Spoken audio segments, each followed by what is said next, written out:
اللہ کے رسول نے فرمایا کہ حسین تمہاری اولاد سے ایک نور اللہ ظاہر کرے گا جو سیرت اور صورت میں میری شبیہ ہوگا۔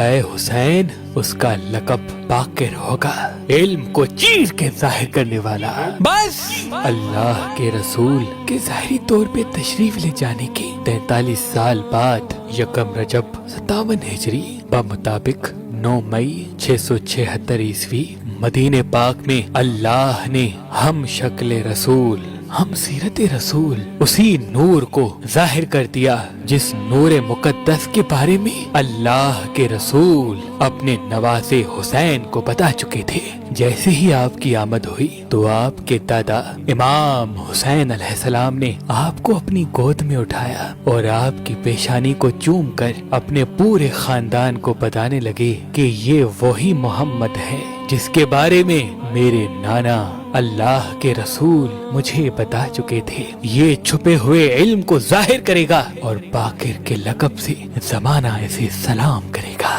آپ محمد باقر کے نام سے بچپن سے ہی بلائے جانے لگے۔ امام حسین علیہ السلام اپنے پوتے حضرت محمد باقر کو جب باقر عالم بلانے لگے تو ایک مرتبہ آپ کے بیٹے علی اکبر فرمانے لگے، بابا ایک سوال میرے ذہن میں ہے کہ اللہ کے رسول نے ہمارے اس شہزادے کو باقر کا لقب کیوں دیا؟ بات جب یہاں تک پہنچی تو امام حسین علیہ السلام نے فرمایا، اے اکبر یہ پہلا نجیب الطرفین سید ہے، اس کی ماں فاطمہ اور اس شہزادے کا نانا حسن اور اس شہزادے کا باپ علی زین العابدین اور اس شہزادے کا دادا میں حسین ہوں۔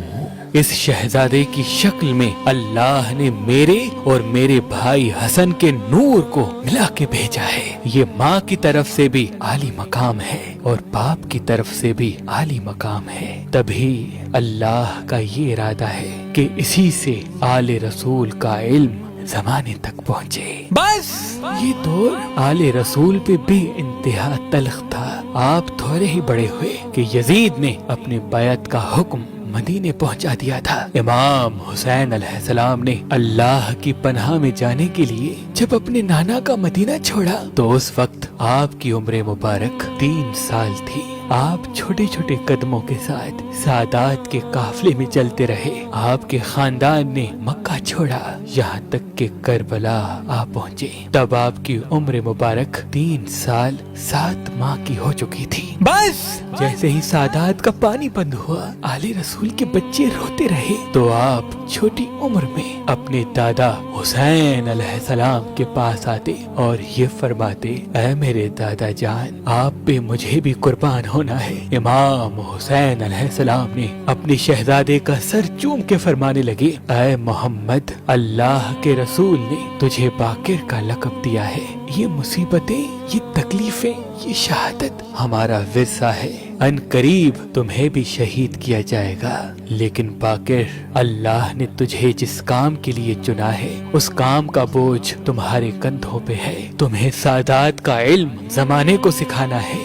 اور یوں یہ شہزادہ پورے کربلا کے واقعے کو دیکھتا رہا۔ کبھی علی اکبر کی لاش دیکھی، کبھی جناب عباس کے بازو دیکھے، کبھی قاسم کے ٹکڑے دیکھے، کبھی اصغر کی لاش دیکھی تو کبھی اپنے دادا کے کٹے ہوئے سر کو نوک نیزہ پہ دیکھا۔ امام حسین کی شہادت کے بعد جب فوج یزید نے امام حسین کی لاش پہ گھوڑے دوڑائے، سید زادیوں کے خیمے جلا دیے تو آپ کو کبھی شمر تماچے مارتا ہے، کبھی عمر ساتھ توہین کرتا ہے تو کبھی چلتے ہوئے خیموں کی راکھ پہ آپ بھی بے پردہ بیویوں کے ساتھ بیٹھ جاتے ہیں۔ 11 محرم کا سورج طلوع ہوا، سادات کو قیدی بنایا گیا تو آپ کو بھی اپنے بیمار بابا علی زین العابدین کی زنجیروں کے ساتھ جکڑ دیا گیا۔ کبھی آپ کو پھوپھی زینب کے ساتھ رسیوں میں باندھا جاتا تو کبھی اس ننھے 3 سال 7 ماہ کے شہزادے کو اپنے باپ کی زنجیروں کے ساتھ جکڑا جاتا تو کبھی بغیر محمل کے اونٹوں پہ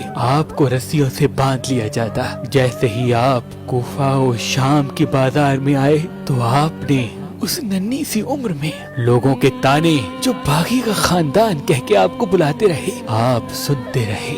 رسول اللہ کی بیٹیوں کے ساتھ آپ بھی پتھر کھاتے رہے اور یوں یزید کی دربار آ پہنچے۔ جیسے ہی آپ کے بابا نے دربار یزید میں خطبہ دیا تو پورا دربار یزید اپنے بادشاہ یزید کے خلاف ہونے لگا اور یوں آپ کو زندان میں قید کر دیا گیا۔ جیسے ہی آپ زندان میں آئے تو آپ کے بابا نے آپ کے سر پہ ہاتھ رکھ کے یہ فرمایا، اے محمد، دیکھا اللہ نے ہم سادات کو کیا عزت دی ہے، یہ مفلسی، یہ تکلیفیں ہم سادات کا ورثہ ہیں۔ باقر، ہماری طاقت یہ دنیاوی دولت نہیں، ہماری طاقت ہمارا علم ہے۔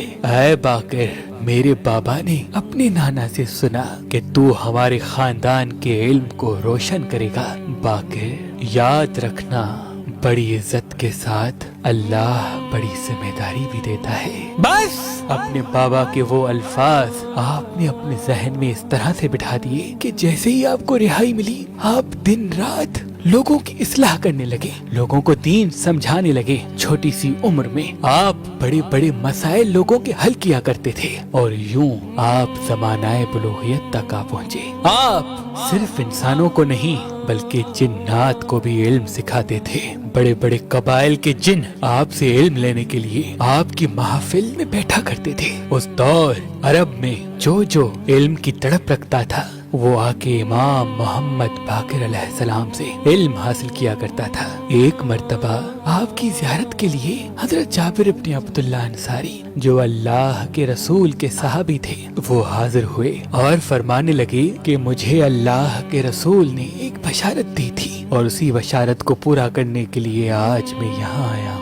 بات یہ چل ہی رہی تھی کہ اتنی دیر میں امام محمد باقر علیہ السلام تشریف فرما ہوئے۔ بس جیسے ہی آپ تشریف فرما ہوئے حضرت جابر ابن عبداللہ انصاری نے آپ کی طرف قدم بڑھایا، آپ کے ہاتھوں کو چوما اور رو رو کے فرمانے لگے کہ اے رسول اللہ کے شہزادے، آپ کے نانا نے فرمایا تھا کہ میں حسین کے پوتے محمد سے ملوں گا جو باقر ہوگا، علم کو پھیلائے گا، اور جب میں اس سے ملوں تو میں آپ سے مل کے آپ کے نانا کا سلام آپ کو کہوں۔ امام محمد باقر مسکرا کے سلام کا جواب دینے لگے اور پھر آپ نے فرمایا کہ اے شہزادے، آپ کے نانا نے یہ بھی فرمایا تھا کہ آپ کی زیارت کے بعد کچھ ہی دنوں میں جا کے اللہ کے رسول سے جا ملوں گا، اور ویسے ہی ہوا۔ کچھ ہی دنوں میں حضرت جابر ابن عبداللہ انصاری دار الفنا سے دار البقاء کی طرف کوچ کر گئے۔ آپ نے مسجد نبوی میں ایک مدرسہ قائم کیا اور یہ اعلان کروایا کہ جو علم کی تڑپ رکھتا ہے وہ آئے اور رسول اللہ کے خاندان سے علم حاصل کرے۔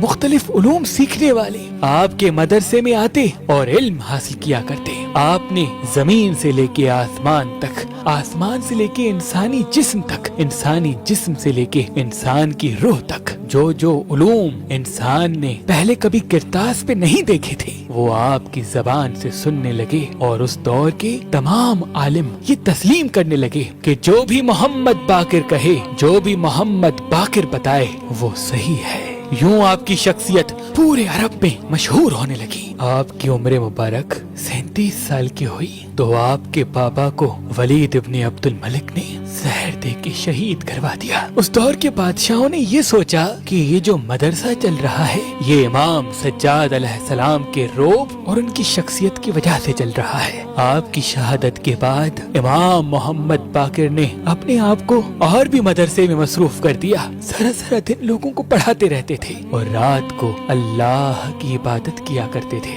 جب آدھی رات ہوتی تھی تو وہی کام جو آپ کے دادا کیا کرتے تھے، کندھوں پہ روٹی لے کے جو مدینے کے غریب لوگ ہوتے تھے ان کے دروازے پہ چھوڑ کے آتے تھے، اور یوں دن بدن آپ کی شخصیت وقت کے بادشاہوں کو آنکھ میں کانٹے کی طرح لگنے لگی کہ حکومت ہماری ہے لیکن جب بھی ہمارے محل میں لوگ آتے ہیں ذکر اس علی کے پوتے کا کرتے ہیں، اس حسین کے پوتے کا کرتے ہیں، اس فاطمہ کے پوتے کا کرتے ہیں۔ بس شام بن عبد الملک نے آپ کو زہر دلوایا اور آپ اپنے خاندان اور امام جعفر صادق علیہ السلام کو بلا کے وصیت کرنے لگے کہ میں وصیت کرتا ہوں کہ 5 چیزوں کو کبھی نہ بھلانا۔ اگر تم پہ کوئی ظلم کرے تو پلٹ کے تم ظلم نہ کرنا، اور اگر تمہارے ساتھ کوئی خیانت کرے تو تم پلٹ کے خیانت نہ کرنا۔ اگر تمہاری بات کو کوئی جھٹلا دے تو اس پہ غضبناک نہ ہونا، اور اگر کوئی تمہاری تعریف کرے تو اس پہ زیادہ خوش نہ ہونا، اگر تمہاری مذمت ہوئی تو اس پہ شکوہ نہ کرنا، اور جو لوگ تمہارے بارے میں کہتے ہیں اس پہ غور کرنا، اور اگر واقعاً تم ویسے ہی ہو جیسا لوگ تمہیں کہتے ہیں تو پھر یہ یقین کر لینا کہ تم اللہ کی نظر سے گر چکے ہو، اور اللہ کی نظر سے گرنا لوگوں کی نظر سے گرنے سے کئی زیادہ بڑی مصیبت ہے۔ اور اگر جو لوگ تمہارے بارے میں غلط کہتے ہیں ویسے تم نہیں ہو تو اس پہ شکر کرنا، کیونکہ بغیر زحمت کے اللہ نے تمہارے حصے میں ثواب لکھ دیا ہے۔ پھر آپ نے فرمایا، اے جعفر، اللہ نے ہم سادات کو علم کے لیے چنا ہے، جو علم ہمارے خاندان کی میراث ہے، اس علم کو امانت سمجھ کے انسانوں تک پہنچانا، تاکہ صدیوں تک انسان یہ جان لے کہ اس کی خلقت کا سبب کیا ہے۔ بس 7 ذوالحج 114 ہجری بمطابق 21 جنوری 733 عیسوی کو آپ دارالفنا سے دارالبقا کی طرف کوچ کر گئے۔ آپ کی شہادت کے بعد آپ کی جنازہ نماز آپ کے فرزند امام جعفر صادق علیہ السلام نے پڑھائی، اور بڑی شان سے آپ کے جنازے کو مدینے کی گلیوں سے نکالا گیا۔ آپ کے جنازے میں امام جعفر صادق علیہ السلام زارو قطار رو رہے تھے۔ کسی نے کہا، اے امام وقت، شہادت تو آپ کا ورثہ ہے، آپ اتنا کیوں رو رہے ہیں؟ تو امام جعفر صادق علیہ السلام نے فرمایا، میں اپنے بابا کی شہادت پہ نہیں بلکہ اس لیے رو رہا ہوں کہ میں دیکھ رہا ہوں کہ میرے ساتھ میرے بابا محمد باقر رو رو کے کہہ رہے ہیں کہ کاش اتنے لوگ میرے دادا حسین کے جنازے پہ ہوتے تو ہم اپنے غریب دادا حسین کو بے کور و کفن کربلا کی ریت پہ چھوڑ کے نہ آتے، اور یوں اس طرح آپ کو آپ کے بابا کے پہلو میں تدفین کر دیا۔ سلام ہو علم پھیلانے والے محمد مصطفیٰ صلی اللہ علیہ وآلہ وسلم کے نواسے امام محمد باقر پر۔ انسان نے جو سب سے پہلے اپنے ہاتھ میں پتھر پہنا وہ فیروزہ ہے، کیونکہ اس پتھر کو رحمت کا پتھر کہتے ہیں۔ اللہ کے کرم سے فیروزہ پتھر پہننے کے بعد انسان کا ہاتھ تنگ نہیں ہوتا، اور وہ اللہ کی رحمت کے قریب رہتا ہے۔ اگر آپ مہربان اسٹون سے یہ فیروزہ پتھر لینا چاہتے ہیں تو دیے گئے نمبر پہ کال کریں اور اپنے لیے یہ فیروزہ حاصل کریں۔ اگر ہمارا نمبر آپ کو مصروف ملتا ہے تو آپ ہماری ویب سائٹ مہربانلی.com یا ہماری اپلیکیشن جو گوگل پلے اسٹور اور آئی فون ایپ اسٹور پہ موجود ہے ان سے بھی اپنے لیے فیروزہ پتھر حاصل کر سکتے ہیں۔